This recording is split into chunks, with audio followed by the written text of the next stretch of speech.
Dihina habis-habisan dan diusir mertua di saat bukber di keluarga besar suami.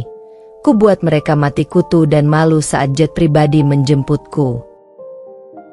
Di acara buka puasa bersama keluarga besar suami, aku dihina habis-habisan dan diusir oleh mertuaku. Mereka meremehkan penampilanku dan statusku. Namun, mereka tidak tahu siapa aku sebenarnya. Di tengah ejekan dan tatapan menghina, jet pribadi datang menjemputku. Seketika suasana berubah. Semua yang meremehkanku menjadi mati kutu dan tak bisa berkata-kata. Aku tersenyum puas, membiarkan mereka tenggelam dalam rasa malu. Jangan lupa like, komen, dan subscribe untuk cerita-cerita seru lainnya. Siapa tahu kamu akan dapat inspirasi dari kisah ini. Tulis pendapatmu di kolom komentar, dan bagikan cerita ini ke teman-temanmu. Sebelum masuk ke ceritanya, jangan lupa absen dulu Bunda. Bunda semuanya dari daerah mana saja. Dan bagi yang sudah subscriber semoga rezekinya lancar. Namaku Isabella Reis, atau biasa dipanggil Bella. Dari luar, banyak yang tak akan menyangka bahwa aku memiliki kehidupan yang luar biasa. Aku lebih suka tampil sederhana, tanpa banyak perhiasan atau barang-barang mewah yang mencolok. Sebagian besar orang mungkin hanya melihatku sebagai wanita biasa, tanpa mengetahui latar belakangku yang sebenarnya. Aku berasal dari keluarga terpandang dan memiliki usaha besar di berbagai bidang. Namun, aku memilih untuk hidup mandiri, jauh dari bayang-bayang keluargaku. Perjalanan hidupku penuh dengan lika-liku. Ketika menikah dengan Dimas, aku berpikir bahwa cinta adalah segalanya. Meskipun keluarganya sering memandang rendah aku karena gaya hidupku yang sederhana, aku tetap berusaha untuk menjadi istri yang baik dan setia. Aku mencintai Dimas dengan sepenuh hati, meskipun keluarganya, terutama ibu mertuaku, selalu meremehkan dan menghina. Mertua dan keluarga besarnya selalu beranggapan bahwa aku tak layak berada di sisi Dimas. Mereka menginginkan menantu yang lebih berkelas, menurut standar mereka. Tak jarang, aku dihina secara langsung maupun tersirat dalam pertemuan keluarga. Namun, aku selalu diam, mencoba menahan diri dan menjaga martabatku. Aku percaya bahwa waktu akan membuktikan segalanya. Di balik sikap diamku, ada kekuatan yang mereka tidak tahu. Aku punya visi besar dalam hidupku. Dengan segala usaha yang aku bangun dari nol, aku sebenarnya lebih dari sekadar istri dari keluarga mereka yang terhormat. Aku adalah sosok yang mandiri, kuat, dan tak tergoyahkan. Namun, selama ini, aku memilih untuk tidak memperlihatkan kekuatanku di hadapan mereka. Dan momen itu datang ketika buka puasa bersama keluarga besar suami, di mana semua akan berubah. Mereka tidak akan pernah memandangku sama lagi. Babak baru dalam hidupku pun dimulai. Hari itu, udara sejuk menyelimuti sore yang tenang. Aku bersiap untuk menghadiri acara buka puasa bersama keluarga besar suami. Sebagai istri Dimas, sudah menjadi tanggung jawabku untuk ikut serta dalam acara keluarga seperti ini. Namun, entah mengapa, setiap kali aku melangkah menuju pertemuan keluarga, rasa tidak nyaman selalu menyelimutiku. Bukan karena aku tidak menghargai mereka, tetapi karena perlakuan mereka yang dingin, terutama dari ibu mertuaku, Bu Mirna. Bu Mirna, wanita angkuh yang tak pernah benar-benar menerima kehadiranku. Meski aku telah berusaha sebaik mungkin, baginya aku tetap dianggap tak pantas. Aku masih ingat, ketika pertama kali dikenalkan kepada keluarga Dimas, mereka langsung menilai penampilanku yang sederhana. Sejak saat itu, tak henti-hentinya mereka mengomentari segala hal tentangku. Sore itu aku mengenakan baju gamis biru lembut dengan kerudung sederhana.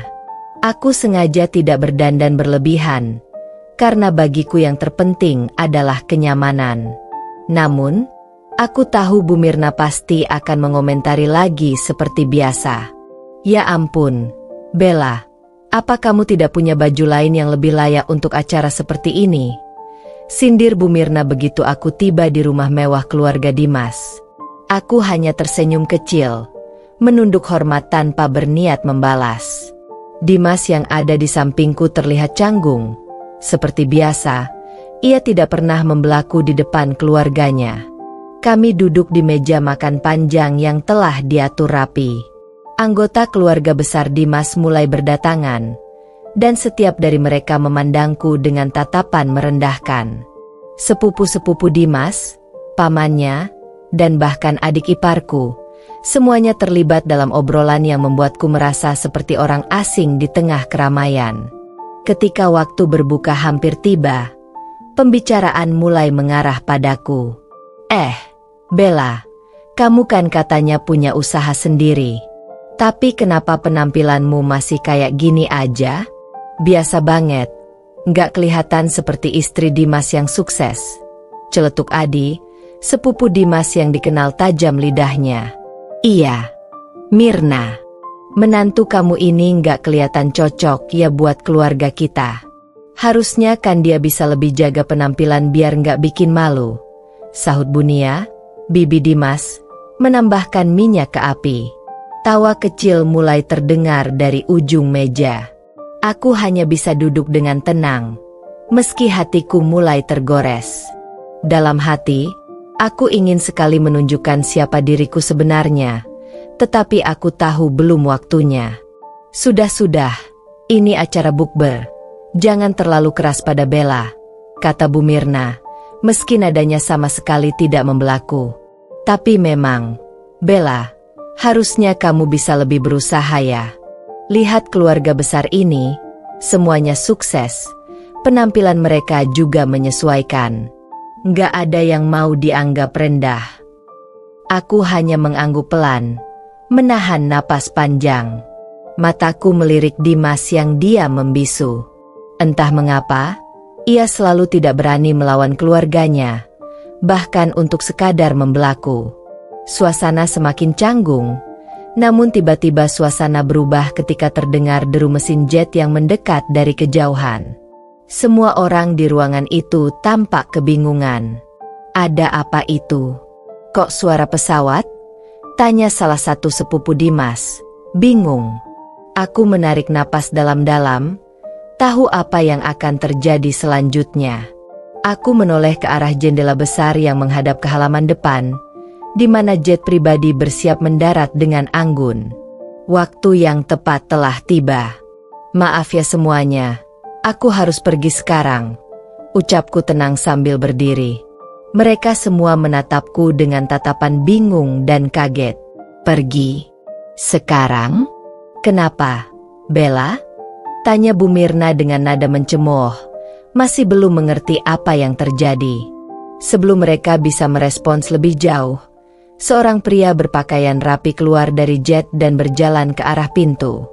Pria itu adalah asisten pribadiku. Ia membuka pintu rumah dan memanggil namaku dengan hormat. Ibu Isabella, jet Anda sudah siap. Kita bisa berangkat kapan saja. Semua mata langsung tertuju padaku. Suasana di ruangan itu mendadak senyap. Bahkan Bu Mirna yang biasanya angkuh, hanya bisa terdiam membisu. Oh, jet pribadi itu untuk kamu, Bella? Tanya Adi, dengan nada tak percaya. Aku tersenyum tipis, melirik ke arah mereka yang seolah tak percaya dengan apa yang baru saja mereka saksikan. Ya, aku harus pergi karena ada urusan penting dengan bisnis.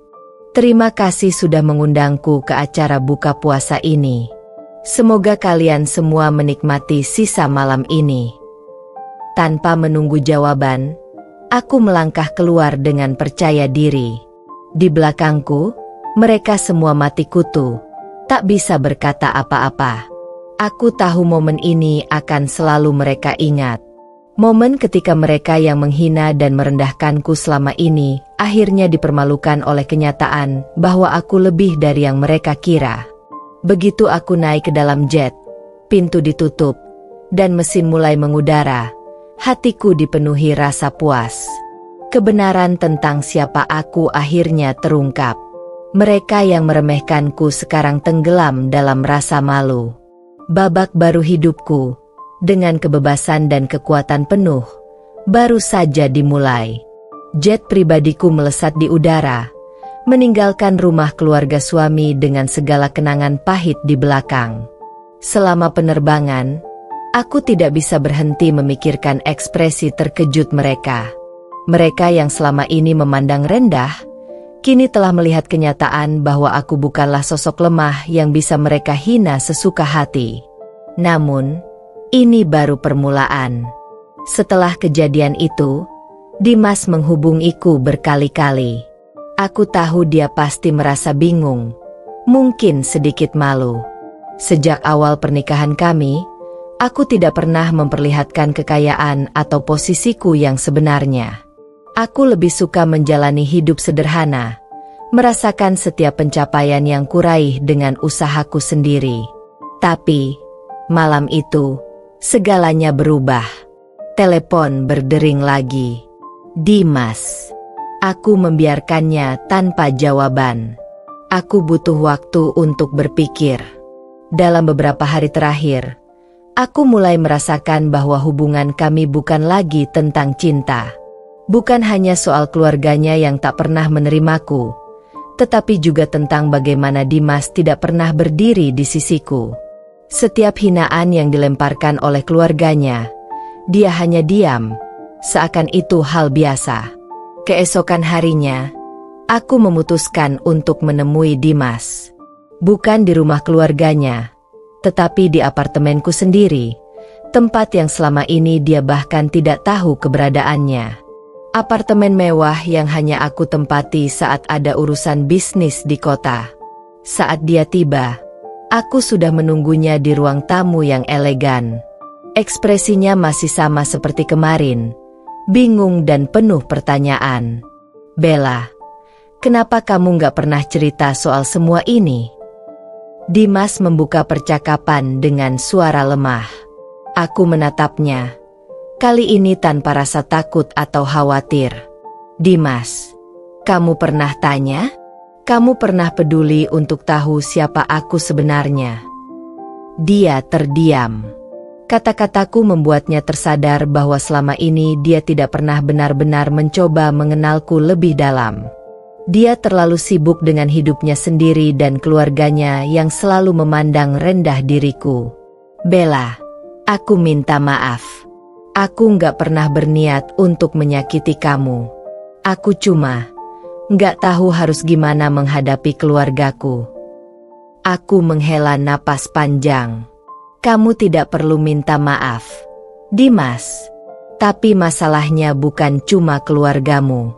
Masalahnya adalah kamu. Selama ini, kamu selalu membiarkan mereka memperlakukanku seperti itu. Tidak sekalipun kamu berdiri di sisiku. Apa kamu tahu betapa sakitnya rasanya? Dimas menunduk, tidak bisa membalas. Dia tahu bahwa aku benar. Aku mencintaimu, Bella. Tapi aku juga tidak bisa membiarkan keluargaku merasa tersinggung. Aku berada di antara kalian berdua. Aku menatapnya dengan mata tajam. Cinta bukan tentang memilih antara aku atau keluargamu, Dimas. Cinta itu tentang bagaimana kamu bisa berdiri di sisiku, sekalipun di depan keluargamu. Tapi selama ini, kamu bahkan tidak pernah melakukannya. Suasana menjadi hening. Dimas menatapku, matanya mulai menunjukkan penyesalan yang mendalam. Tapi aku sudah memutuskan. Waktu yang kita habiskan bersama tidak berarti jika aku terus merasa seperti orang asing dalam pernikahan ini. Dimas, mungkin ini saatnya kita berbicara jujur. Aku lelah. Lelah dengan semua perlakuan mereka. Dan lelah dengan ketidakberdayaan. Aku ingin kita berpisah, kataku dengan tegas. Dimas terkejut. Berpisah? Bella, tunggu dulu. Aku bisa berubah. Aku bisa membela kamu di depan keluargaku. Jangan lakukan ini. Tapi aku sudah tidak bisa mundur. Keputusanku sudah bulat. Dimas, ini bukan soal kamu bisa berubah atau tidak. Ini soal bagaimana aku merasa dalam hubungan ini. Aku tidak ingin terus-menerus berada dalam bayang-bayang keluargamu yang selalu merendahkanku. Dan aku tidak ingin lagi hidup dengan rasa sakit karena kamu tidak pernah berdiri di sisiku. Dimas mencoba menggapai tanganku, tapi aku menariknya pelan. Kita sudah berbeda. Dimas, aku butuh kebebasan, dan aku ingin menjalani hidupku dengan damai, tanpa harus berurusan dengan keluargamu lagi. Dia terlihat hancur, tetapi aku tahu ini adalah keputusan terbaik untuk kami berdua. Mungkin dia akan belajar dari ini, mungkin dia akan mengerti bahwa cinta bukan sekadar kata-kata, tetapi juga tentang tindakan nyata. Setelah percakapan itu, kami sepakat untuk berpisah secara baik-baik. Aku tidak ingin meninggalkannya dengan kebencian, meski rasa sakit yang kuterima sangat dalam. Aku ingin melanjutkan hidupku dengan kepala tegak, tanpa dendam. Beberapa minggu kemudian, berita perpisahan kami mulai tersebar di kalangan keluarga besar. Aku tahu mereka pasti akan bergosip tentang hal ini, tetapi aku tidak peduli lagi. Aku fokus pada kehidupanku sendiri, pada bisnis yang sudah lama kubangun, dan pada kebahagiaanku yang kini terasa lebih tenang. Suatu hari, jet pribadiku kembali menjemputku untuk perjalanan bisnis ke luar negeri. Saat aku melangkah naik ke dalamnya, aku merasa bebas. Bebas dari segala hinaan dan tekanan yang selama ini menghantuiku. Hidupku kini sepenuhnya berada di tanganku sendiri. Dan aku berjanji pada diriku sendiri, tidak ada seorang pun yang akan merendahkanku lagi. Kini, dengan hati yang lapang, aku melanjutkan babak baru dalam hidupku. Tanpa Dimas, tanpa keluarganya, hanya aku dan mimpi-mimpi besarku yang siap aku wujudkan. Setelah berpisah dengan Dimas, hidupku seolah mulai kembali normal. Namun dengan sentuhan kebebasan yang belum pernah kurasakan sebelumnya. Aku tinggal di apartemen mewah yang selama ini kusembunyikan, tanpa perlu lagi berpura-pura menjalani hidup sederhana. Setiap pagi, aku bangun dengan perasaan ringan, seolah beban berat yang selama ini menekanku telah lenyap. Sementara itu, di balik kabar perpisahan kami, Dimas masih berusaha menghubungiku. Pesan-pesannya yang penuh penyesalan datang setiap hari, tetapi aku tidak menanggapi. Aku butuh ruang dan waktu untuk menata kembali hidupku. Suatu hari, saat aku sedang meninjau salah satu proyek besar perusahaanku, ponselku berdering.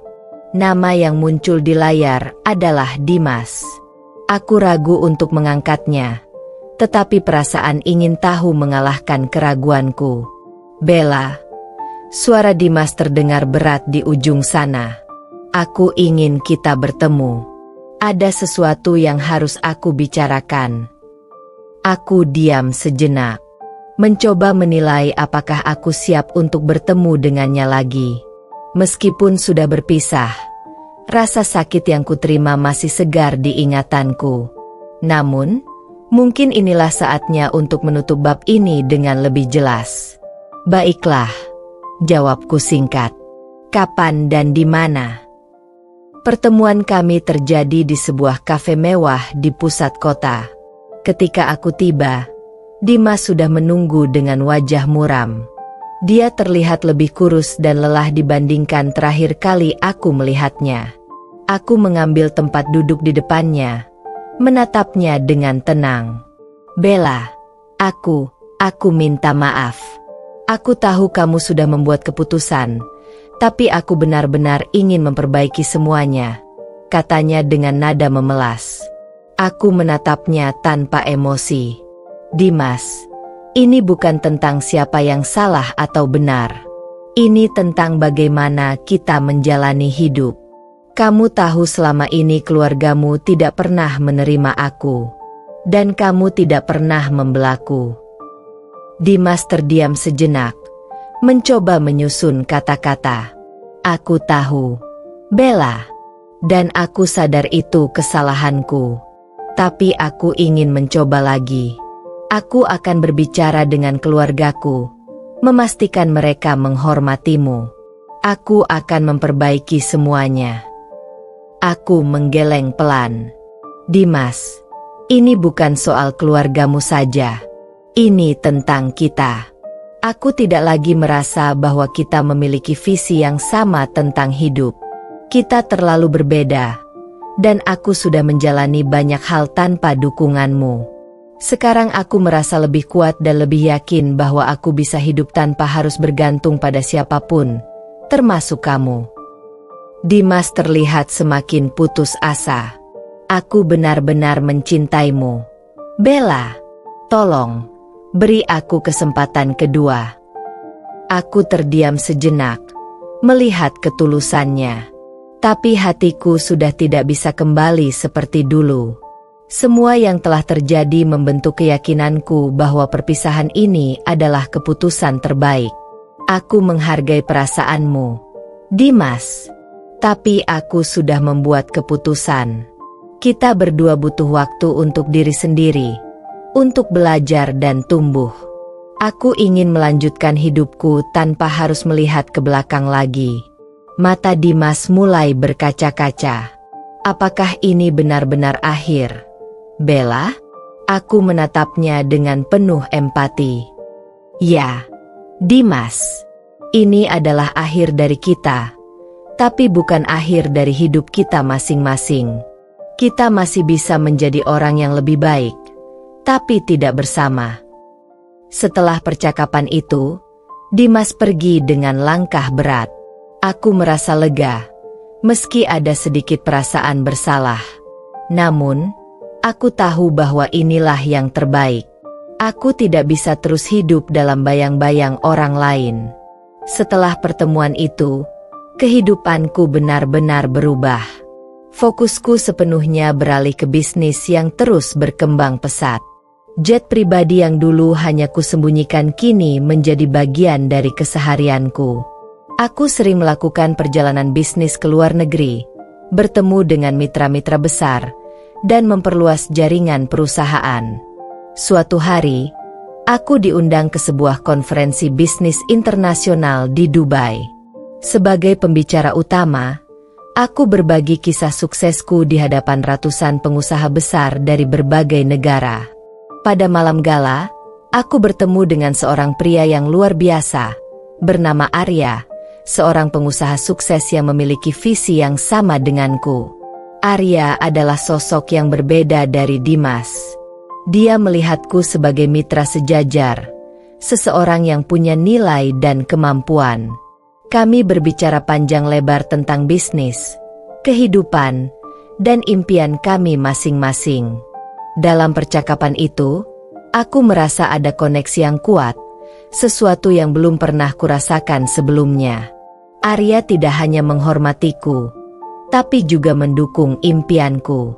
Hubungan kami berkembang dengan cepat, dan aku mulai merasakan sesuatu yang baru. Sebuah cinta yang berdasarkan penghargaan dan dukungan, bukan penilaian atau tekanan dari pihak lain. Kabar tentang hubungan baruku dengan Arya mulai tersebar. Beberapa orang dari masa laluku, termasuk keluarga Dimas, mendengar tentang hal ini. Mereka, yang dulu merendahkanku, kini hanya bisa diam melihat kehidupanku yang kini jauh lebih baik dari apa yang mereka bayangkan. Suatu ketika, saat aku sedang duduk santai di penthouse pribadiku, aku mendapat pesan dari Dimas. Pesan singkat yang berisi permintaan maaf terakhirnya. Dia menulis bahwa dia menyesal tidak pernah benar-benar melihat siapa diriku yang sebenarnya, dan berharap aku bahagia dalam hidupku yang baru. Aku tersenyum. Dalam hatiku, aku memaafkannya. Tapi hidup terus berjalan, dan aku sudah menemukan jalanku sendiri. Kehidupan baru yang kini kujalani penuh dengan kebebasan, cinta yang tulus, dan kekuatan yang tidak pernah kurasakan sebelumnya. Aku, Bella, yang pernah diremehkan dan dihina, kini berdiri tegak sebagai seorang wanita yang kuat, sukses, dan bahagia. Dan aku tahu, inilah akhir dari bab kelam dalam hidupku, dan awal dari bab yang penuh dengan cahaya. Beberapa bulan berlalu sejak pertemuanku terakhir dengan Dimas. Hubunganku dengan Arya semakin erat, dan aku merasa hidupku semakin stabil dan bahagia. Perusahaanku terus berkembang pesat, dan aku sering menghadiri pertemuan bisnis di berbagai belahan dunia. Setiap hari, aku semakin yakin bahwa keputusan meninggalkan masa lalu adalah hal terbaik yang pernah kulakukan. Namun, meski kehidupan baru ini penuh dengan kebahagiaan dan prestasi, satu hal yang belum berubah. Masa lalu sepertinya tak pernah benar-benar hilang. Suatu sore, saat aku sedang bersiap untuk perjalanan bisnis ke Singapura, ponselku berdering. Kali ini, bukan dari Dimas, melainkan dari seseorang yang tak pernah kuduga, ibu mertuaku, Bu Sari. "Assalamualaikum, Bella." Suaranya terdengar lembut namun mengandung ketegangan. Aku terdiam sesaat, bingung dengan panggilan ini. "Waalaikumsalam, Bu. Ada apa?" tanyaku dengan hati-hati. "Kita perlu bicara, Bella. Tolong, beri saya sedikit waktu." Suaranya terdengar lelah, seolah ada beban berat yang dipikulnya. Aku ragu. Bu Sari adalah salah satu orang yang paling keras dalam merendahkanku selama pernikahanku dengan Dimas. Namun, rasa ingin tahu mendorongku untuk bertemu dengannya. Mungkin ini adalah kesempatan untuk menyelesaikan hal-hal yang belum terselesaikan. Pertemuan itu terjadi di sebuah kafe kecil yang tenang. Ketika aku tiba, Bu Sari sudah menungguku. Dia tampak berbeda dari yang terakhir kali kulihat. Wajahnya lebih tua dan tampak lelah. Tak ada lagi aura superior yang dulu selalu menyelimuti dirinya. Saat aku duduk di depannya, dia menatapku dengan mata yang penuh penyesalan. "Terima kasih sudah datang, Bella," katanya pelan. Aku mengangguk tanpa banyak bicara, menunggunya memulai percakapan. "Saya ingin meminta maaf," katanya setelah terdiam sejenak. "Saya tahu selama ini saya bersikap sangat buruk padamu. Saya menilai kamu hanya dari luarnya saja, tanpa pernah benar-benar mengenal siapa kamu." Aku terkejut mendengar kata-kata itu, tetapi tetap berusaha menjaga ekspresi wajahku. "Setelah kamu pergi, Dimas banyak berubah. Dia kehilangan banyak hal, termasuk pekerjaannya, dan hidupnya tak lagi sama. Kami semua sadar bahwa kami salah menilai kamu, Bella. Saya sangat menyesal," lanjutnya dengan suara bergetar. Kata-katanya membuatku berpikir sejenak. Dimas kehilangan pekerjaannya? Ini adalah kabar baru bagiku. Namun, aku tahu bahwa ini bukan lagi urusanku.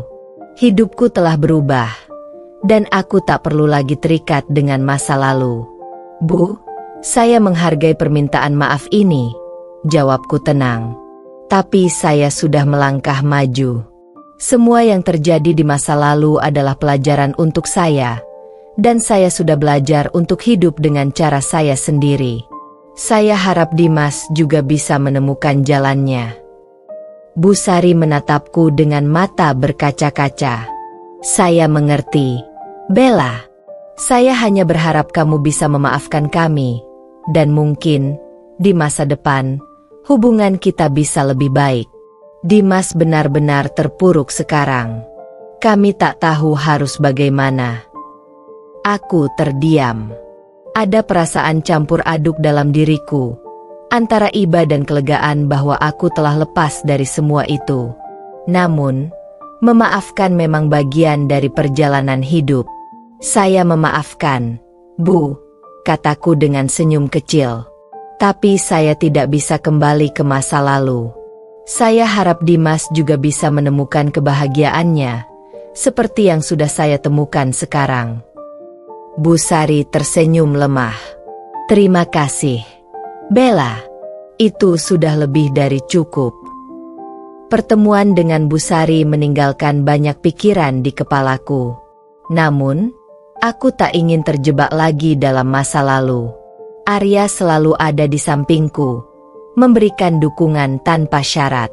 Dia tahu tentang pertemuanku dengan mantan mertuaku dan selalu mengingatkanku untuk tetap fokus pada masa depan. Beberapa minggu setelah pertemuan itu, Arya mengajakku untuk bertemu keluarganya. Ini adalah langkah besar dalam hubungan kami, dan aku merasa siap untuk melangkah ke babak baru dalam hidupku. Keluarga Arya sangat berbeda dari keluarga Dimas. Mereka hangat, terbuka, dan langsung menerimaku dengan penuh cinta. Pertemuan pertama kami dengan keluarga Arya berlangsung di villa keluarganya di Bali. Keluarga besarnya datang, termasuk saudara-saudaranya yang tinggal di luar negeri. Meski awalnya aku merasa sedikit gugup, suasana hangat mereka membuatku merasa nyaman. Arya adalah seorang pria yang tahu bagaimana menjaga keseimbangan antara karir dan keluarganya, sesuatu yang sangat kurindukan.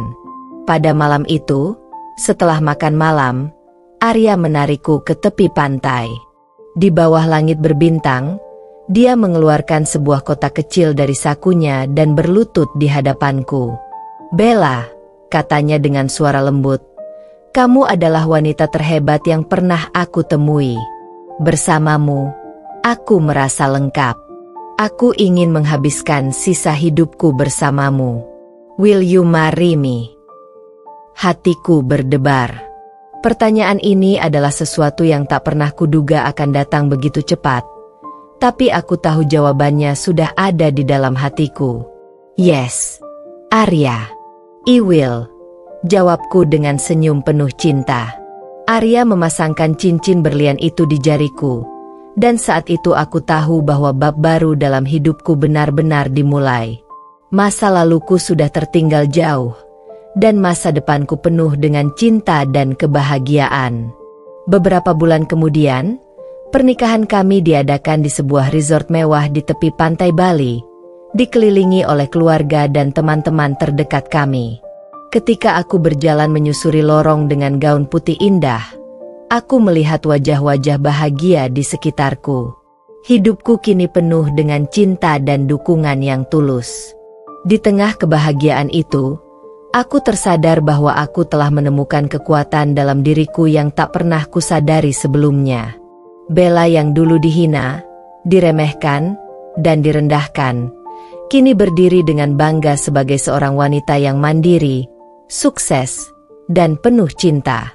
Dan untuk pertama kalinya dalam hidupku, aku merasa bahwa aku benar-benar hidup sesuai dengan impianku. Masa lalu hanyalah pelajaran, dan masa depan adalah kesempatan untuk terus tumbuh dan berkembang. Kini, aku siap menjalani kehidupan baruku bersama Arya, tanpa ada lagi rasa takut atau ragu. Setelah pernikahanku dengan Arya, hidupku berjalan dengan tenang.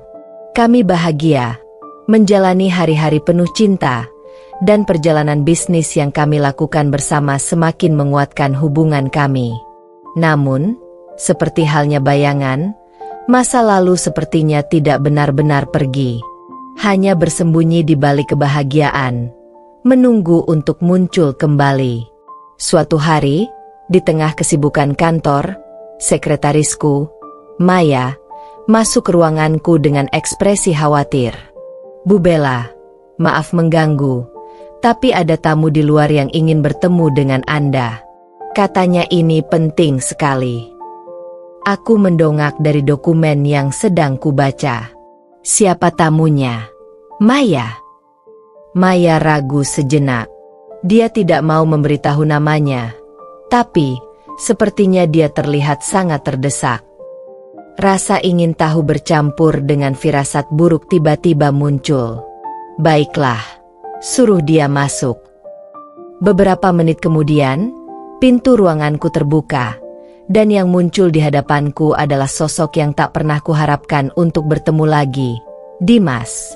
Dia tampak jauh berbeda dari pria yang kukenal dulu. Pakaian yang kusut, rambut acak-acakan, dan wajah yang penuh kelelahan.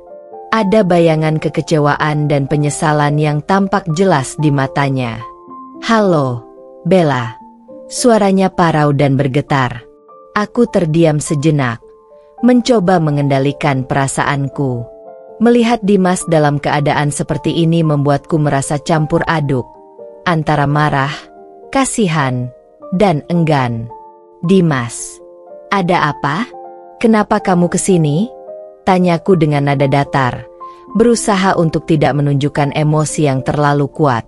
Dimas berjalan mendekat, tetapi aku tetap di tempatku, menjaga jarak. Aku butuh bantuanmu, Bella," katanya pelan. Aku tersentak mendengar kata-katanya. "Bantuan?" Setelah semua yang terjadi. Dia menundukkan kepalanya. Suaranya mulai terdengar putus asa. "Aku tahu aku salah. Aku menyesal. Sangat menyesal. Hidupku hancur sejak kamu pergi, Bella. Aku kehilangan pekerjaan, keuangan berantakan, dan itu bukan urusanku lagi, Dimas," potongku dengan tegas. "Aku sudah memaafkanmu, tapi aku tidak bisa terus terjebak di masa lalu. Aku sudah punya kehidupan baru." Dimas tampak goyah, seolah mendengar kata-kataku membuatnya semakin runtuh. Dia meraih kepalanya dengan kedua tangannya, mencoba menahan emosinya. "Aku tahu, Bella, tapi aku tidak punya tempat lain untuk meminta tolong. Semua orang meninggalkanku. Aku hanya punya kamu. Aku butuh bantuanmu." Aku menarik napas dalam-dalam, berusaha untuk tetap tenang. Dimas datang dengan membawa beban masa lalunya yang penuh penyesalan. Namun, itu bukan lagi tanggung jawabku.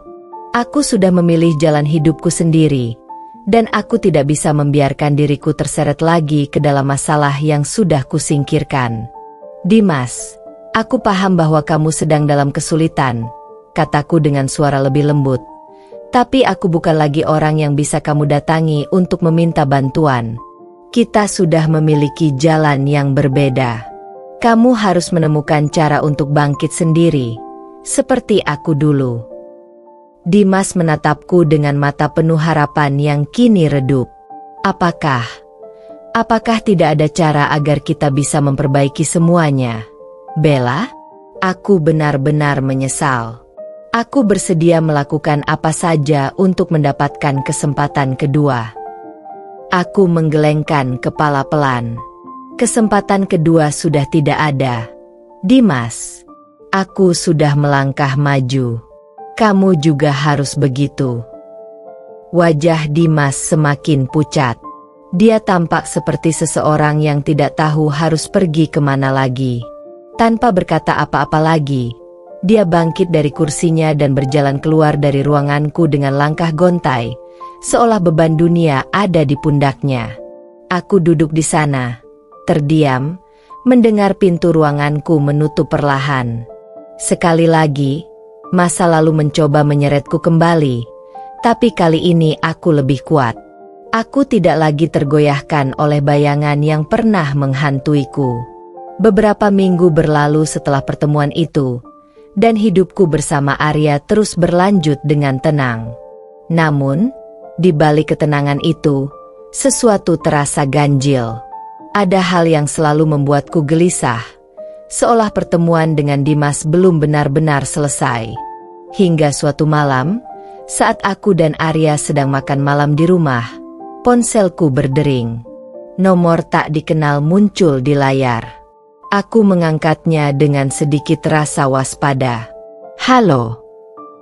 Suara di seberang terdengar lemah dan putus asa. "Bella, ini aku, Bu Sari." Jantungku berdegup kencang mendengar suara ibu mertuaku yang sudah lama tak kudengar. "Bu Sari, ada apa?" Aku butuh bantuanmu, Bella." "Dimas, dia menghilang. Setelah bertemu denganmu, Dia pergi dari rumah dan tidak pernah kembali. Kami semua khawatir. Bisakah kamu membantuku mencarinya? Aku terdiam sejenak. Rasa simpati muncul di hatiku. Meski Dimas sudah bukan bagian dari hidupku lagi, tidak ada yang mengharapkan hal seperti ini terjadi. Aku tahu Dimas telah memilih jalan yang salah, tapi kehilangan seseorang yang dulu pernah ada dalam hidupku tetap membuatku merasa berat. Baik, Bu. Saya akan coba bantu cari tahu, kataku akhirnya. Setelah menutup telepon, aku menatap Arya yang sedang memandangku dengan penuh pengertian. Ada masalah? Tanyanya lembut. Aku mengangguk pelan. Dimas menghilang. Ibunya minta tolong. Arya tidak bereaksi berlebihan. Dia hanya meraih tanganku dan menggenggamnya erat. Apapun yang kamu putuskan, aku ada di sini untukmu. Malam itu, aku mulai memikirkan kembali tentang masa laluku dengan Dimas. Apa yang telah terjadi, dan bagaimana segala sesuatu bisa berakhir seperti ini. Satu hal yang kupastikan adalah, tak peduli bagaimana masa lalu mencoba kembali, aku sudah siap menghadapi apapun yang datang. Karena kini, aku memiliki kekuatan dan dukungan yang tak pernah kumiliki sebelumnya. Pencarian Dimas membawaku pada tempat-tempat yang pernah kami kunjungi dulu, kafe kecil tempat kami sering menghabiskan waktu bersama, dan bahkan kantor lamanya. Tapi dimanapun aku mencari, Dimas tidak ada. Seolah dia benar-benar menghilang tanpa jejak. Hingga suatu hari, aku mendapat panggilan tak terduga dari sebuah rumah sakit. Dimas ditemukan tak sadarkan diri di jalan, dan mereka membawanya ke sana. Ketika aku tiba di rumah sakit, Dimas terbaring di ranjang dengan alat-alat medis yang terpasang di tubuhnya. Wajahnya tampak tenang, namun tubuhnya lemah. Aku berdiri di samping tempat tidurnya, memandang sosok pria yang pernah kucintai. Di saat itu, aku sadar, meski aku sudah melangkah maju dan hidup dengan bahagia, bayang-bayang masa lalu selalu memiliki cara untuk kembali ke hidup kita. Tapi, aku juga tahu, aku sudah cukup kuat untuk tidak terperangkap lagi di dalamnya. Kini, aku hanya berharap Dimas bisa menemukan kedamaian dalam dirinya, seperti yang telah kutemukan dalam hidupku bersama Arya. Beberapa hari setelah kejadian di rumah sakit, hidupku mulai kembali normal. Arya, seperti biasa, selalu berada di sampingku. Dimas masih dalam perawatan intensif, dan Bu Sari terus memohon bantuanku agar aku tidak meninggalkannya. Meski berat, aku memilih untuk tetap memberi dukungan moral bagi mantan mertuaku, walau bukan berarti aku kembali ke kehidupan yang dulu. Sore itu, saat aku sedang menata laporan pekerjaan di ruang kerjaku, suara ketukan pintu terdengar. Arya muncul dari balik pintu dengan senyum yang selalu menenangkan hatiku. "Sayang, ada yang ingin kubicarakan denganmu," katanya sambil mendekat. Aku menatapnya dengan penasaran, menyimpan dokumen yang tadi kubaca. "Ada apa?" Dia duduk di sampingku, wajahnya serius namun tetap lembut. "Aku tahu kamu telah melalui banyak hal akhir-akhir ini. Aku bisa merasakannya. Aku hanya ingin memastikan, apakah kamu benar-benar sudah siap melanjutkan hidup tanpa terganggu oleh masa lalu?" Pertanyaan Arya membuatku terdiam sejenak. Perasaanku bergejolak. Kehadiran Dimas yang tiba-tiba dalam hidupku lagi memang memunculkan berbagai kenangan yang seharusnya sudah kulupakan. Tapi di balik semua itu, aku tahu bahwa Arya adalah pilihanku. Dia adalah masa depanku. Arya. Aku mengambil napas panjang, menatapnya penuh keyakinan. Aku sudah memilihmu. Dimas hanyalah bagian dari masa laluku. Kehidupan kita tidak akan terganggu karena dia. Arya tersenyum tipis, lalu menggenggam tanganku. "Aku percaya padamu, Bella, dan aku akan selalu ada untukmu." Kami berbicara sebentar, membahas rencana-rencana ke depan dan beberapa proyek bisnis yang akan kami jalani bersama. Namun, tiba-tiba ponselku berbunyi, memecah momen kami. Nomor yang sama seperti beberapa hari lalu. Bu Sari lagi. Aku ragu sejenak, tapi Arya mengangguk, memberiku isyarat untuk mengangkatnya. Halo, Bu Sari. Suara isak tangis terdengar dari seberang. Bella. Dimas, dia sadar. Aku terdiam, tidak tahu harus bereaksi bagaimana. Dia sadar? Tanyaku memastikan. Iya, dia terus menanyakanmu. Bella, dia bilang ingin bertemu. Seketika, tubuhku menegang. Arya yang duduk di sebelahku tampak cemas melihat reaksiku. Aku menarik napas dalam-dalam sebelum menjawab. Bu Sari, saya sudah melanjutkan hidup saya. Saya rasa tidak perlu lagi ada pertemuan. Aku tahu, Bella. Tapi Dimas terus bersikeras. Dia menyesal, sangat menyesal. Tolong, hanya satu kali. Setelah itu, dia tidak akan mengganggumu lagi. Aku menghela napas panjang. Setelah beberapa detik, aku akhirnya menjawab. Baiklah, Bu. Saya akan datang. Setelah menutup telepon, Arya menatapku. Kamu yakin ingin bertemu dengannya?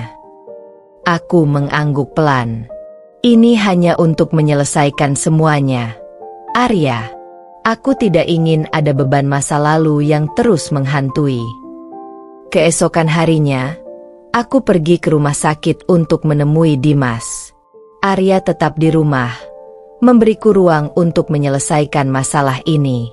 Saat aku tiba di ruangan Dimas, dia terlihat duduk di tempat tidur dengan wajah yang jauh lebih baik dibandingkan terakhir kali aku melihatnya. Namun, sorot matanya penuh dengan kesedihan dan rasa bersalah. Bella. Dimas memanggilku dengan suara pelan, penuh emosi. Aku duduk di kursi di dekat tempat tidurnya, menjaga jarak. Dimas. Dia terdiam sejenak, seolah mencari kata-kata yang tepat. Aku tidak tahu harus mulai dari mana. Aku telah menghancurkan segalanya. Hidupku, hubungan kita, semuanya. Aku menatapnya. Tetap tenang. Kita semua membuat kesalahan, Dimas. Tapi itu sudah berlalu. Kita tidak bisa terus hidup dalam penyesalan. Dia mengangguk pelan, tampak berusaha menahan emosinya. Aku hanya ingin kamu tahu bahwa aku menyesal. Setiap hari, aku berpikir tentang apa yang telah kulakukan padamu, pada kita. Aku sudah kehilangan segalanya, Bella. Dan itu semua karena kesalahanku sendiri. Aku mengambil napas dalam-dalam, mencoba menyusun kata-kataku dengan hati-hati. Dimas, aku sudah melanjutkan hidup. Aku sudah menemukan kebahagiaanku bersama Arya. Kamu juga harus melanjutkan hidupmu. Penyesalan tidak akan mengubah apapun. Dimas menunduk. Air matanya mulai menetes. Aku tahu. Tapi tolong, maafkan aku, Bella. Maafkan aku untuk semuanya. Aku menatapnya dengan penuh simpati. Aku sudah memaafkanmu, Dimas. Tapi kita tidak bisa kembali ke masa lalu. Aku berharap kamu bisa menemukan jalanmu sendiri, seperti aku telah menemukan jalanku. Dimas hanya bisa mengangguk, tampak menerima kenyataan pahit itu. Setelah beberapa saat, aku berdiri. Aku harus pergi, kataku pelan. Aku berharap kamu segera sembuh dan bisa menemukan kedamaian dalam hidupmu. Dimas tidak mengatakan apa-apa, hanya menatapku dengan tatapan penuh rasa syukur dan penyesalan. Aku berjalan keluar dari kamar itu dengan perasaan lega. Seolah beban masa lalu yang selama ini membayangi akhirnya menghilang. Ketika aku sampai di rumah, Arya sedang menungguku di ruang tamu. Dia menyambutku dengan pelukan hangat, dan aku merasa lebih yakin dari sebelumnya bahwa hidupku bersama Arya adalah pilihan yang tepat. Masa lalu mungkin akan selalu ada, tapi itu tidak akan pernah menghalangi jalan kebahagiaan kami. Hari-hari berlalu, dan hidupku bersama Arya semakin harmonis. Bisnis kami berkembang, dan cinta kami semakin kuat. Aku tahu, cobaan yang pernah kulalui hanya membuatku lebih tangguh. Dan kini, dengan Arya di sisiku, aku siap menghadapi apapun yang akan datang. Dimas akhirnya memutuskan untuk pindah keluar kota, mencari awal baru dalam hidupnya. Aku tidak lagi mendengar kabar darinya, dan mungkin itulah yang terbaik. Dia telah memilih jalannya, seperti halnya aku. Kini, aku hanya fokus pada kebahagiaan yang telah kubangun dengan Arya. Masa lalu sudah tertinggal jauh di belakang, dan masa depan yang cerah menantiku di depan. Setelah pertemuanku terakhir dengan Dimas, hidupku berjalan lebih lancar dari sebelumnya. Arya dan aku semakin erat. Kami tidak hanya membangun bisnis bersama, tetapi juga memperdalam ikatan emosional kami. Ketenangan yang selama ini kucari akhirnya kurasakan, dan untuk pertama kalinya dalam waktu yang lama, aku merasa bebas dari masa lalu. Beberapa minggu kemudian, kami berdua memutuskan untuk berlibur sejenak, mengambil jeda dari kesibukan bisnis. Arya memilih sebuah villa mewah di tepi pantai. Kami berdua butuh waktu untuk menyegarkan pikiran dan merayakan keberhasilan yang telah kami capai bersama. Hari-hari di villa itu dipenuhi dengan kebahagiaan, canda tawa, dan kedamaian yang terasa benar-benar utuh. Namun, di tengah kebahagiaan itu, satu pesan singkat datang dan membuatku kembali memikirkan Dimas, meskipun hanya sejenak. Pesan tersebut berasal dari Bu Sari. "Bella, aku ingin berterima kasih lagi atas segala yang telah kau lakukan. Dimas kini sudah mulai membaik. Dia memutuskan untuk pindah dan memulai hidup baru di luar negeri. Kami berdoa agar kamu dan Arya selalu bahagia. Jaga dirimu, nak." Aku membaca pesan itu dengan campuran perasaan. Ada sedikit rasa lega, namun juga sedikit simpati. Setidaknya, Dimas telah menemukan jalan hidupnya, dan aku berharap dia bisa belajar dari semua kesalahannya. Aku tidak membalas pesan itu, tapi aku merasa tenang mengetahui bahwa masa lalu yang sempat menghantuiku telah sepenuhnya berakhir. Kini, fokusku adalah Arya, cinta dalam hidupku yang nyata, dan masa depan yang sedang kami bangun bersama. Setelah liburan kami, Arya semakin sering berbicara tentang rencana masa depan yang lebih besar. Satu malam, ketika kami tengah duduk di beranda villa, dia menggenggam tanganku dengan erat. Matanya berkilau dalam cahaya matahari yang mulai terbenam. "Bella, aku sudah lama berpikir tentang ini." Suaranya penuh ketulusan, dan aku tahu dia akan mengatakan sesuatu yang penting. Aku memiringkan kepalaku, menatapnya dengan penuh kasih. "Apa yang sedang kamu pikirkan, Arya?" Dia terdiam sejenak, seolah mencari kata-kata yang tepat. Kemudian, dengan senyum lembut, dia berkata, "Aku ingin menikah denganmu, Bella. Aku ingin menghabiskan sisa hidupku bersamamu, dan tak ada yang lebih kuinginkan selain melihatmu bahagia selamanya." Hatiku melonjak. Walau hubunganku dengan Arya telah dipenuhi oleh cinta dan komitmen, mendengar kata-kata itu darinya masih membuatku terharu. Aku menatapnya. Mata kami saling bertemu, dan aku tahu jawaban yang akan kuberikan. "Aku juga ingin menghabiskan hidupku bersamamu, Arya," kataku dengan suara bergetar karena kebahagiaan. Jawabanku tentu saja iya. Arya tersenyum lebar. Lalu dia mengeluarkan sebuah cincin indah dari sakunya. Kilau berlian di tengah cincin itu tampak bercahaya di bawah langit sore yang mulai gelap. Dengan penuh kelembutan, Arya menyematkan cincin itu di jari manisku. Malam itu menjadi salah satu malam terindah dalam hidupku. Setelah pertunangan kami, persiapan pernikahan segera dimulai. Segala sesuatunya terasa sempurna. Aku merasa dunia telah berpihak padaku setelah semua cobaan yang pernah kulalui.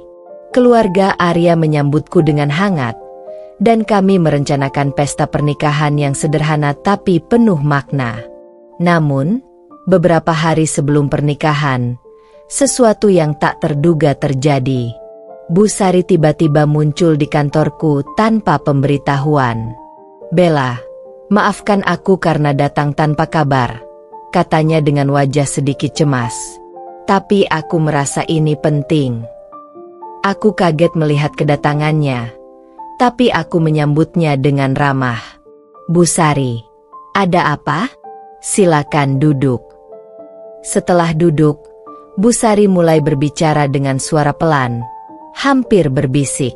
"Aku tahu aku seharusnya tidak mencampuri urusanmu lagi, terutama setelah apa yang terjadi dengan Dimas. Tapi, dia meminta satu permintaan terakhir dariku. Dia ingin berbicara denganmu sebelum kamu menikah." Kata-kata Bu Sari membuatku tertegun. Mengapa Dimas masih ingin bertemu denganku? Terutama sekarang ketika hidupku sudah bahagia dan berada di jalur yang benar? Aku ragu sejenak, tetapi melihat wajah Bu Sari yang tampak tulus dan penuh kekhawatiran, aku tahu bahwa ini mungkin yang terbaik untuk semua pihak. "Baik, Bu," jawabku akhirnya. "Aku akan bertemu dengan Dimas, tapi ini akan menjadi pertemuan terakhir." Bu Sari tersenyum lemah, lalu mengangguk. "Terima kasih, Bella. Aku yakin ini akan menutup semua cerita di antara kalian." Aku mengatur pertemuan dengan Dimas di sebuah kafe kecil yang tenang, jauh dari keramaian kota. Ketika aku tiba, Dimas sudah ada di sana, duduk di sudut dengan wajah yang tampak lebih tenang dari sebelumnya. Dia menatapku ketika aku mendekat, lalu berdiri untuk menyambutku. "Bella, terima kasih karena mau datang," katanya pelan saat aku duduk di depannya. Aku mengangguk tanpa banyak bicara, ingin segera menyelesaikan pertemuan ini. "Aku hanya ingin meminta maaf lagi, untuk terakhir kalinya," Dimas memulai dengan suara rendah. "Aku tahu aku tidak berhak memintamu untuk memaafkanku lebih dari ini, tapi aku merasa kamu harus tahu bahwa aku benar-benar menyesal atas semuanya." Aku menatap Dimas dengan tatapan tegas. "Dimas, aku sudah memaafkanmu. Hidup kita sudah berbeda sekarang, dan aku sudah melanjutkan hidup. Kamu juga harus melakukan hal yang sama." Dimas tersenyum kecil, seolah menerima kenyataan itu. "Aku akan pindah ke luar negeri setelah ini. Aku hanya ingin mengucapkan selamat untuk pernikahanmu. Aku harap kamu bahagia, Bella. Kamu layak mendapatkannya." Aku mengangguk. "Terima kasih, Dimas. Semoga kamu juga menemukan kebahagiaanmu." Dengan itu, aku berdiri dan meninggalkan kafe, meninggalkan masa lalu di belakangku sekali dan untuk selamanya. Kini, tak ada lagi yang menghalangiku untuk melangkah menuju kehidupan baru yang penuh kebahagiaan bersama Arya. Setelah pertemuanku yang terakhir dengan Dimas, aku merasa lega. Masa lalu telah tertutup sepenuhnya, dan aku dapat memusatkan perhatian penuh pada masa depanku bersama Arya. Persiapan pernikahan kami terus berjalan dengan lancar. Tanggalnya sudah ditetapkan, undangan sudah tersebar, dan semua orang yang kami cintai menanti-nantikan momen bahagia itu. Beberapa hari sebelum hari besar, Arya memberiku kejutan. "Bella, aku punya sesuatu untukmu," katanya dengan senyum misterius saat kami sedang makan malam di apartemen kami. Aku menatapnya dengan rasa penasaran. "Apa itu, Arya?" Dia mengambil sebuah kotak kecil dari saku jasnya dan meletakkannya di meja. "Buka, Ini spesial. Dengan rasa penasaran yang semakin besar, aku membuka kotak itu. Di dalamnya terdapat sepasang kunci. Aku mengangkat kunci itu dan menatap Arya dengan bingung. Apa ini? Arya tersenyum, lalu berkata dengan lembut, "Ini adalah kunci rumah kita yang baru. Aku sudah membeli sebuah rumah di pinggir kota, dekat dengan pantai, yang akan menjadi tempat kita memulai hidup baru setelah menikah." Mataku melebar. Tak percaya. Kamu serius? Kita punya rumah di pinggir pantai? Arya mengangguk. Wajahnya berseri-seri melihat reaksiku. Iya, sayang. Aku ingin kita memulai hidup dengan sesuatu yang baru, di tempat yang tenang dan indah. Di sana kita bisa membangun keluarga dan menciptakan kenangan-kenangan baru. Aku tersenyum lebar. Air mata kebahagiaan mengalir di pipiku. Arya, kamu benar-benar luar biasa. Terima kasih. Aku sangat beruntung memilikimu. Kami merayakan kabar baik itu dengan canda tawa dan rencana-rencana masa depan. Tak sabar menanti hari pernikahan kami yang semakin dekat. Hari pernikahan tiba dengan cepat. Suasana pernikahan terasa magis, penuh dengan kehangatan dan kebahagiaan. Aku mengenakan gaun putih yang indah, sementara Arya tampak gagah dalam setelan hitamnya. Keluarga, teman-teman, dan para tamu yang hadir semua memberikan dukungan dan doa. Saat kami bertukar janji di depan altar, aku merasakan cinta yang begitu mendalam untuk Arya. Di depan semua orang, aku berjanji untuk setia, mencintai, dan mendampinginya selamanya. Arya juga mengucapkan janji yang sama dengan tatapan lembut yang membuat hatiku meleleh. Dan dengan ini, kata pendeta yang memimpin upacara pernikahan kami, aku nyatakan kalian sebagai suami istri. Arya, kamu boleh mencium pengantinmu. Arya tersenyum lebar sebelum mendekat dan mengecup bibirku dengan lembut. Sorakan dan tepuk tangan dari para tamu menggema di seluruh ruangan, menandakan dimulainya hidup baru kami bersama. Setelah resepsi yang meriah, Arya dan aku melanjutkan bulan madu kami di rumah baru di pinggir pantai yang telah dia siapkan. Rumah itu jauh lebih indah dari yang kubayangkan. Dengan pemandangan langsung ke laut dan nuansa yang tenang, tempat itu benar-benar terasa seperti surga. Setiap sudutnya mencerminkan ketulusan Arya dalam menciptakan rumah yang sempurna untuk kami. Hari-hari pertama di rumah baru kami diisi dengan kedamaian, cinta, dan kebahagiaan. Kami bangun setiap pagi dengan suara ombak, berjalan-jalan di pantai sambil menikmati sinar matahari yang hangat, dan berbagi mimpi tentang masa depan yang cerah. Suatu malam, saat kami sedang duduk di teras menghadap laut, Arya tiba-tiba mengajakku bicara dengan nada serius. "Bella, aku ingin berbicara denganmu tentang sesuatu," katanya, memegang tanganku erat-erat. Aku menatapnya, sedikit cemas. "Apa yang terjadi, Arya?" Dia terdiam sejenak, sebelum akhirnya tersenyum kecil. "Aku ingin kita punya anak." Pernyataannya membuat hatiku tersentak bahagia. "Kamu serius, Arya?" Dia mengangguk. "Iya, aku sudah memikirkannya sejak lama. Aku ingin membangun keluarga kecil kita sendiri, dan aku ingin kita memulai secepat mungkin." Aku menatapnya dengan penuh rasa cinta. "Aku juga menginginkan hal yang sama, Arya. Aku ingin kita memiliki keluarga yang bahagia bersama." Beberapa bulan kemudian, aku menerima kabar yang sangat membahagiakan. Aku hamil. Arya tak bisa menyembunyikan kegembiraannya.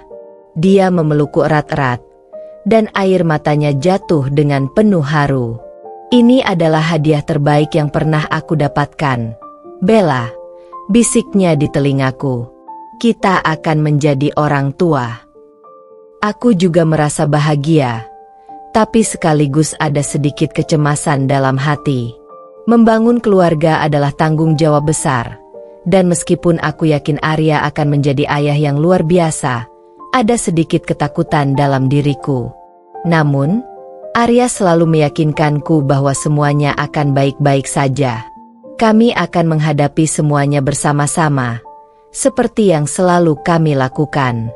Hari-hari berlalu dengan cepat, dan perutku semakin membesar. Arya sangat perhatian, memastikan aku selalu nyaman dan merawatku dengan penuh cinta.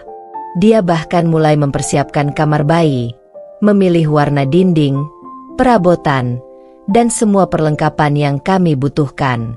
Kami berdua tidak sabar menunggu kelahiran anak pertama kami, tetapi seiring berjalannya waktu, aku merasa lebih tenang dan yakin bahwa kami siap untuk memulai babak baru dalam hidup kami sebagai orang tua. Namun, kehidupan tidak selalu berjalan seperti yang direncanakan. Di tengah kebahagiaan kami yang sempurna, sebuah masalah besar tak terduga datang menghampiri. Sesuatu yang akan menguji cinta dan kekuatan hubungan kami lebih dari apapun yang pernah kami hadapi sebelumnya. Saat kehamilanku memasuki bulan ke-7, segalanya tampak begitu sempurna. Arya dan aku hidup bahagia di rumah pantai kami, dan kami tak sabar menunggu kelahiran anak pertama kami. Arya, seperti biasa, selalu perhatian, memastikan semua kebutuhanku terpenuhi. Namun, di balik kebahagiaan itu, awan gelap mulai muncul, membawa masalah yang tak terduga. Suatu malam, ketika aku sedang bersantai di teras sambil menikmati hembusan angin laut, Arya pulang lebih larut dari biasanya. Wajahnya terlihat cemas dan lelah, membuatku sedikit khawatir. Ada apa? Arya, kamu terlihat tidak seperti biasanya, tanyaku dengan lembut, meletakkan cangkir teh yang tadinya kupeluk erat. Arya menghela napas panjang dan duduk di sebelahku. Dia terlihat ingin mengatakan sesuatu, tapi tampak ragu. Bella, ada sesuatu yang harus kukatakan padamu. Aku menatapnya, menunggu dengan cemas. Katakan saja, Arya, apa yang terjadi? Aku mendapat telepon dari kantorku sore tadi, katanya dengan nada berat. Proyek besar yang sedang aku kerjakan terancam gagal, dan perusahaan kami bisa kehilangan banyak uang. Jika ini terus berlanjut, ada kemungkinan besar aku akan kehilangan pekerjaanku. Hatiku serasa mencelos mendengar kabar itu. Pekerjaan Arya sebagai manajer di sebuah perusahaan investasi adalah tulang punggung keuangan kami. Jika dia kehilangan pekerjaan, situasinya bisa menjadi sulit, terutama dengan bayi yang akan segera lahir. Astaga, Arya, aku tidak tahu harus berkata apa, ujarku, mencoba menenangkan diri. Apa yang bisa kita lakukan? Arya memegang tanganku erat-erat, seolah mencari kekuatan. Aku sedang berusaha mencari solusi. Aku mungkin harus sering lembur dan bepergian untuk memastikan proyek ini berjalan lancar. Tapi aku takut tidak bisa selalu ada di rumah, terutama saat kamu semakin dekat dengan kelahiran. Mendengar itu, hatiku terasa berat. Namun, aku tahu betapa pentingnya pekerjaan Arya bagi masa depan kami. Arya, aku mengerti. Kamu harus melakukan apa yang perlu dilakukan. Aku bisa menjaga diriku sendiri. Kita akan melalui ini bersama, apapun yang terjadi. Arya tersenyum samar, dan aku bisa melihat betapa bersyukurnya dia atas dukunganku. Kami berdua tahu bahwa ini akan menjadi ujian besar bagi hubungan kami, tetapi kami yakin bisa menghadapinya bersama. Beberapa minggu berlalu, dan seperti yang Arya katakan, dia mulai semakin sibuk. Banyak malam dia pulang larut, dan kadang-kadang dia harus pergi keluar kota untuk urusan pekerjaan. Sementara itu, aku semakin besar dan mulai merasa lebih lelah, tapi aku terus berusaha untuk tetap tenang. Aku tahu Arya sedang berjuang untuk masa depan kami, dan aku ingin mendukungnya sebaik mungkin. Namun, keadaan mulai menjadi sulit ketika hari-hari semakin mendekati tanggal kelahiran. Arya semakin jarang di rumah, dan rasa sepi mulai merasuk dalam diriku. Aku sering merasa khawatir sendirian di rumah besar ini, terutama dengan kondisi kesehatanku yang membutuhkan perhatian lebih. Suatu malam, ketika Arya sedang dalam perjalanan bisnis, aku merasakan nyeri yang tak biasa di perutku. Aku berpikir itu hanya kontraksi Braxton Hicks yang biasa terjadi pada trimester akhir kehamilan. Tapi ketika rasa sakit itu semakin menjadi, aku mulai panik. Arya tidak ada, dan aku sendirian. Aku mencoba menghubungi Arya beberapa kali, tetapi panggilanku tidak terjawab. Rasa sakit itu semakin parah, dan aku mulai berpikir bahwa mungkin waktunya sudah tiba. Bayiku akan lahir, tapi aku sendirian, tanpa Arya di sisiku. Dengan perasaan cemas yang luar biasa, aku memanggil ambulans untuk membawaku ke rumah sakit. Saat dalam perjalanan, air mataku mengalir. Aku sangat menginginkan Arya ada di sini, menemaniku melewati momen ini. Ketika kami tiba di rumah sakit, para perawat langsung membawaku ke ruang bersalin, dan aku mulai merasa ketakutan. Arya masih belum menjawab teleponku, dan aku tidak tahu apakah dia akan datang tepat waktu. Beberapa jam kemudian, di tengah rasa sakit yang luar biasa, tangisan pertama bayiku memenuhi ruangan. Aku merasa lega mendengar suara mungil itu, tetapi perasaan bahagia bercampur kesepian menghantamku.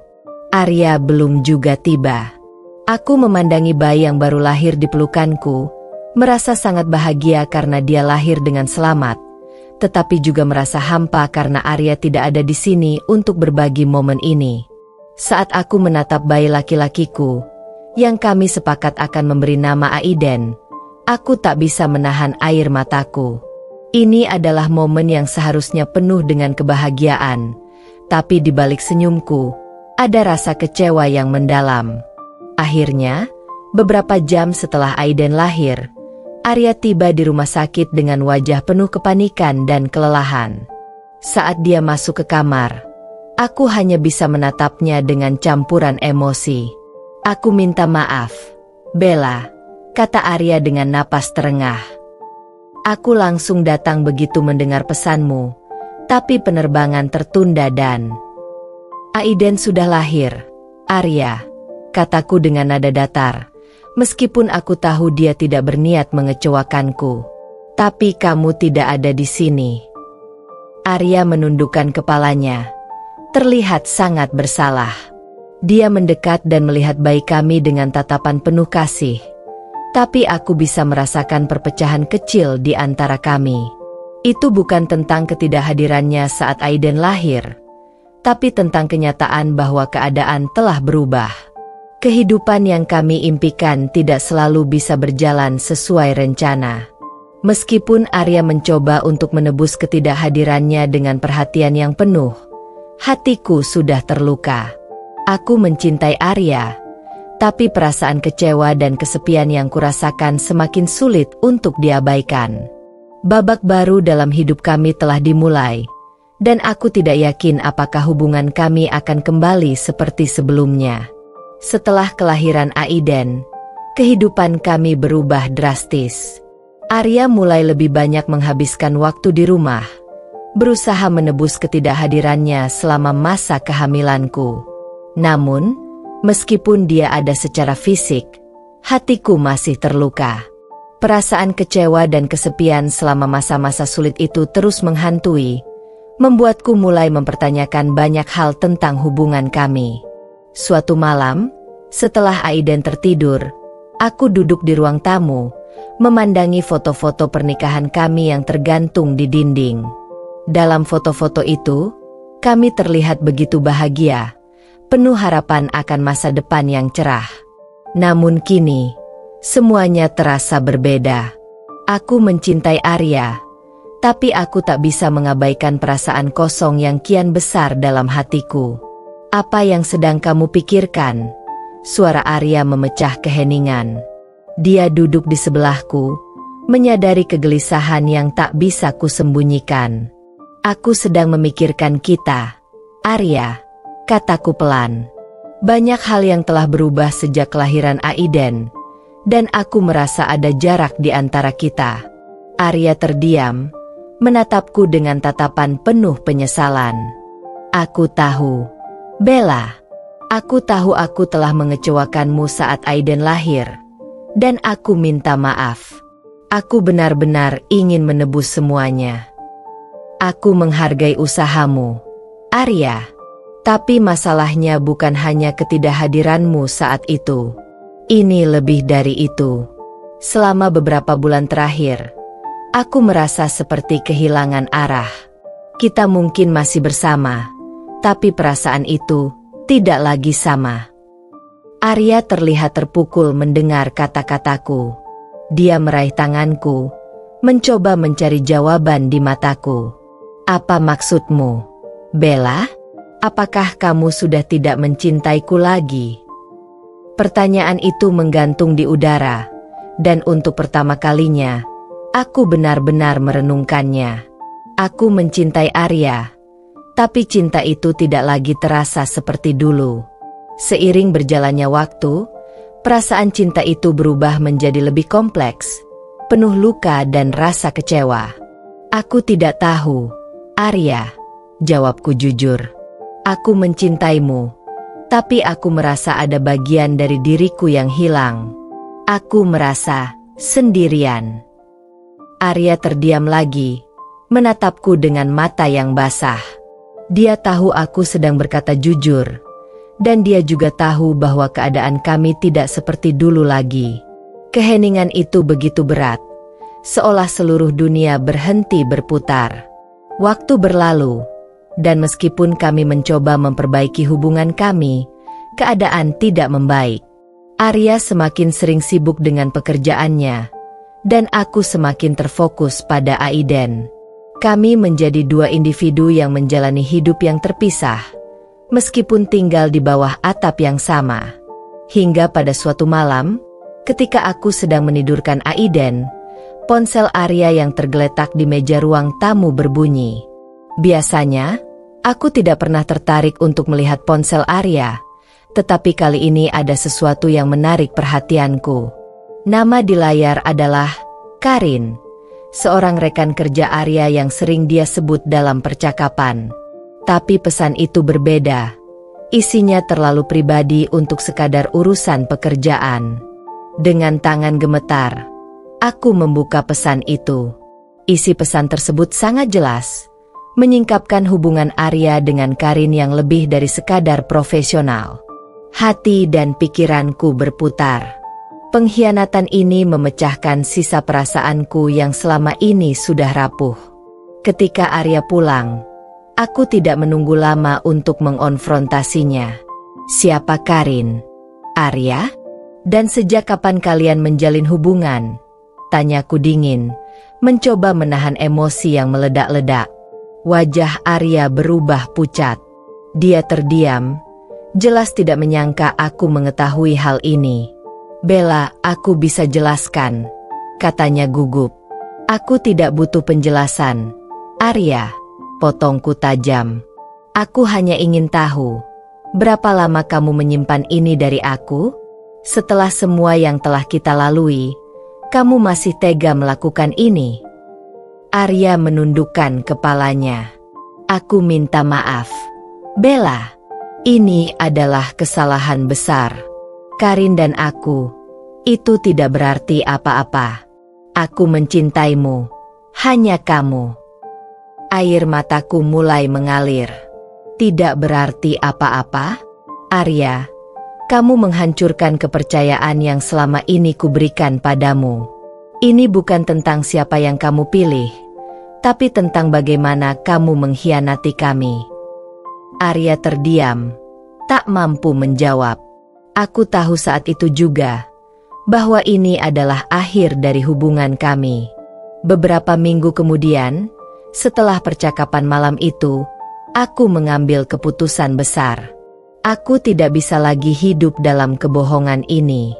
Meskipun aku mencintai Arya dan berharap bisa memperbaiki hubungan kami, aku tahu bahwa pengkhianatan ini terlalu dalam untuk dimaafkan. Aku ingin membangun hidup baru untuk diriku dan Aiden. Aku memutuskan untuk pergi, membawa Aiden bersamaku. Aku tidak ingin hidup dalam bayang-bayang pengkhianatan dan luka hati.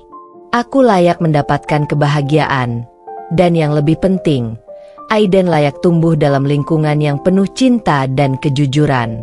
Suatu pagi, saat Arya sedang di kantor, aku mulai mengemasi barang-barangku.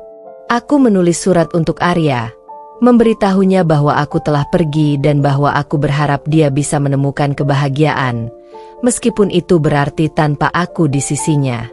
Beberapa jam kemudian, jet pribadi yang pernah menjemputku saat acara buka puasa bersama keluarganya datang kembali, kali ini untuk membawaku dan Aiden ke tempat baru, kehidupan baru yang lebih baik. Saat jet itu mengudara, aku menatap keluar jendela, menyadari bahwa ini adalah akhir dari sebuah bab dalam hidupku dan awal dari sesuatu yang lebih besar. Arya mungkin telah mengkhianatiku, tapi aku tahu bahwa aku akan bangkit. Aku akan menjadi wanita yang lebih kuat, lebih bijaksana, dan lebih berani. Dan di masa depan, aku akan menemukan kebahagiaan yang pantas kumiliki, tanpa rasa takut, tanpa luka, tanpa Arya. Aku tersenyum lembut pada Aiden yang tertidur di pangkuanku, menyadari bahwa masa depan kami akan jauh lebih cerah dari yang pernah kubayangkan. Kami akan baik-baik saja. Dan itu adalah awal yang baru. Tam.